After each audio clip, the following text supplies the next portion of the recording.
حمزہ ناصر official Islamic channel کو like subscribe کریں۔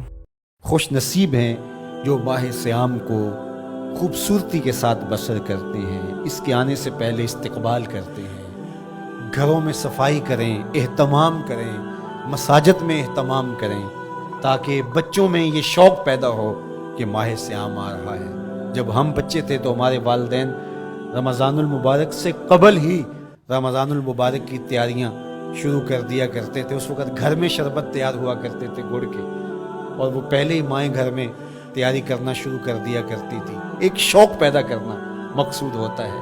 تو کچھ چیزیں ایسی ہیں کہ آرڈر لکھیں اور 1 سیکنڈ میں گھر پہنچ جائے، لیکن کچھ چیزیں تیار کرنی چاہیے، شوق پیدا ہو۔ گھروں کے اندر ماؤں کو چاہیے کہ افطاری کو اہتمام کے ساتھ تیار کریں تاکہ بچوں کو شوق پیدا ہو، ایک ماحول پیدا ہو، قرآن مجید کی تلاوت کا ماحول پیدا ہو، جاگنے سونے کے جو ہے وہ شیڈول مرتب کیے جائیں، مساجد کی آبادی کا سامان کیا جائے۔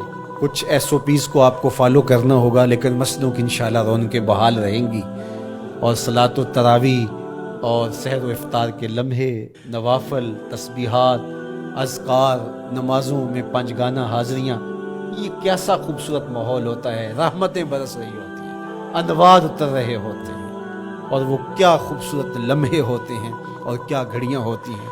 انشاءاللہ امسال مرکز مصطفیٰ کے اندر صلاۃ التراویح کے لیے خاص طور پہ ہم اہتمام کر رہے ہیں۔ بہت اچھے قاری قرآن جو ہے وہ صلاۃ التراویح پڑھائیں گے، ذکر و فکر کے حلقے بھی ہوں گے، دروس قرآن کے حلقے بھی ہوں گے۔ پورا مہینہ آپ کے ساتھ میں یہاں موجود رہوں گا، افطار کے لمحوں میں بھی، سحر کے لمحوں میں بھی، تراویح میں بھی، نمازوں میں بھی انشاءاللہ۔ اور پھر جب ہم ہوں گے، ماہ سیام ہوگا، رحمت کی گھڑیاں ہوں گی، اترتے ہوئے انوار ہوں گے، تو یہ مہینہ رحمتوں کی لوٹ سیل کا مہینہ ہے۔ یہ کرم نوازیوں کے امٹتے ہوئے دھارے ہیں، یہ سیل رحمت ہے جو کہ من کی سیرابی کا سبب اور ذریعہ ہے۔ انشاءاللہ محبتوں کا ہجوم ہوگا، افطار کے میلے ہوں گے، سحری کے خوشگوار لمحے ہوں گے، قرآن کی دل نواز صدائیں ہوں گی، اور مرکز مصطفیٰ کا نورانی پرکیف سربدی ماحول ہوگا، اور ہم اپنے رب سے اس کی رحمتیں طلب کریں گے۔